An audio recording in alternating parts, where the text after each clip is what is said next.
We are Hubdrive. Our vision is to empower people and organizations in HR management.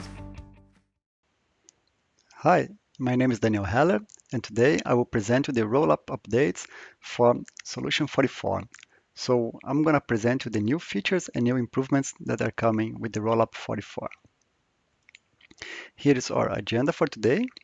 We're going to start talking about the geolocation update, so deactivation of the functionality. Then we're going to move to self-service and time and attendance, where employees can adjust their attendance details. We have the number 3, auto-numbering for employees. So we have a setup improvement there. Then we're going to talk about the security roles adjustment for templates for HR managers.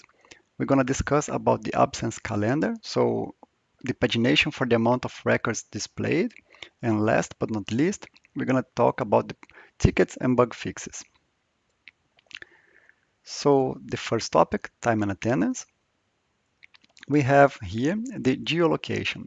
So a few features ago, we introduced the geolocation where the employees could track their times and see from where they were tracking their time.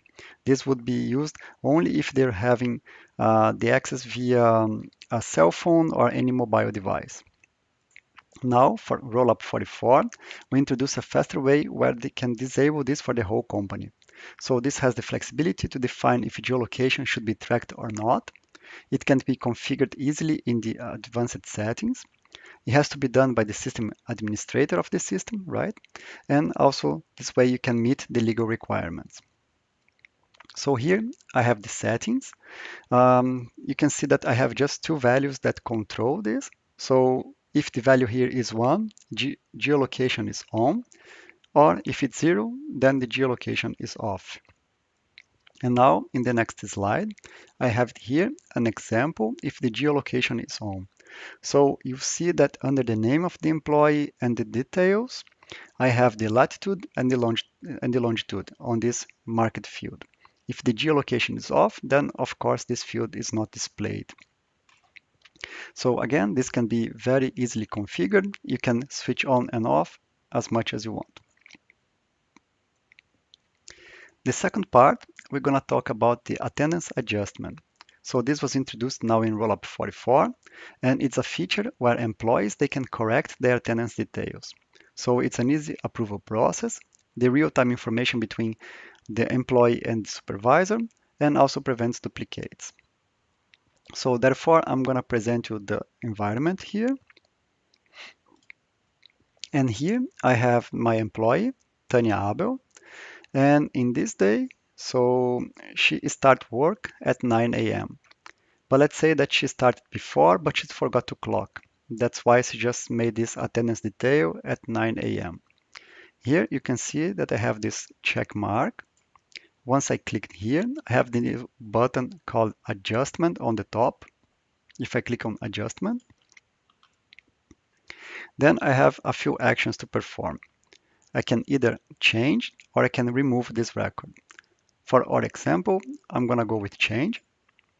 The start time here, the date, it will be the same, but my start time will be before. So let's say she started at 8:30 but forgot to clock in.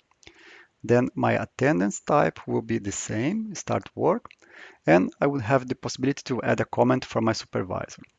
I will just leave this blank now. I will save as a draft.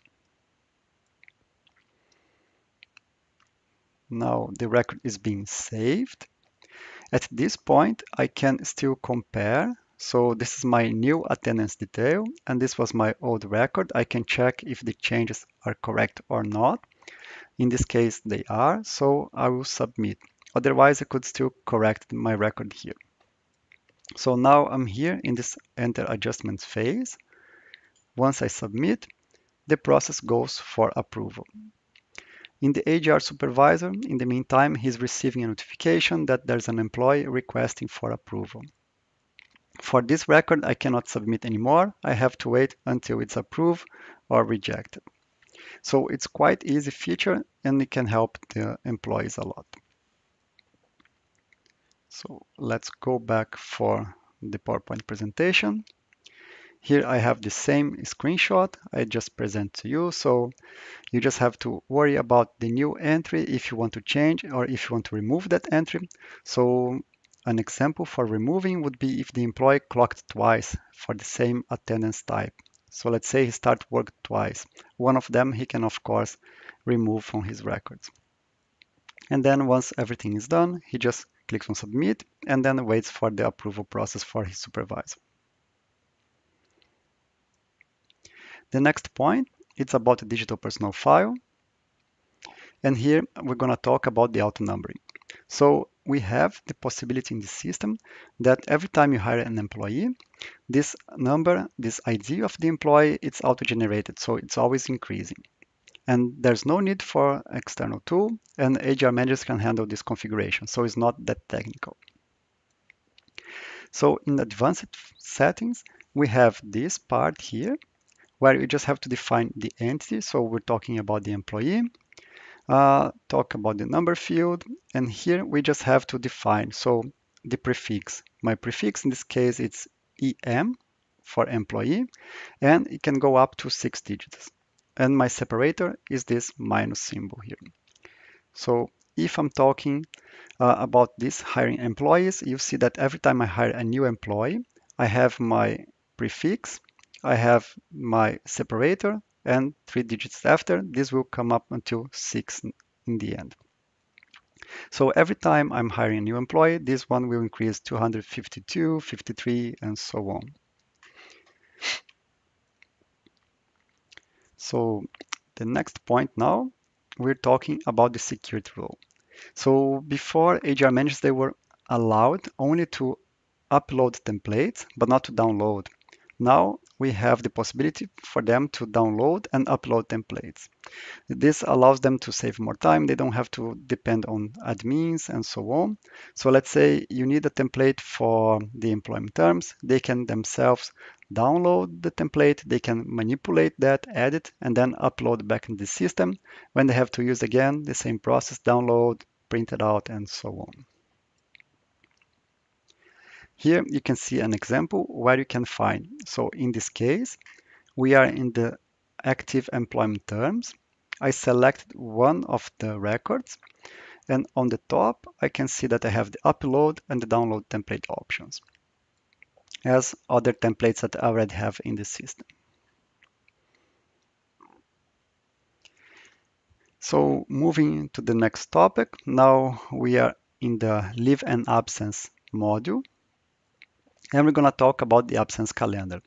So before the absence calendar, it wasn't restricted at all. It would display as many employees, as many records as you had in the system. So this was causing some issues where the absence calendar was getting out of the alignment, let's say.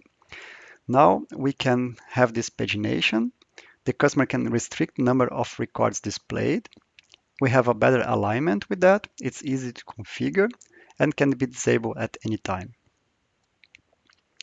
So again, this is the settings of it. We have the pagination here and just two numbers, either 1 or 0.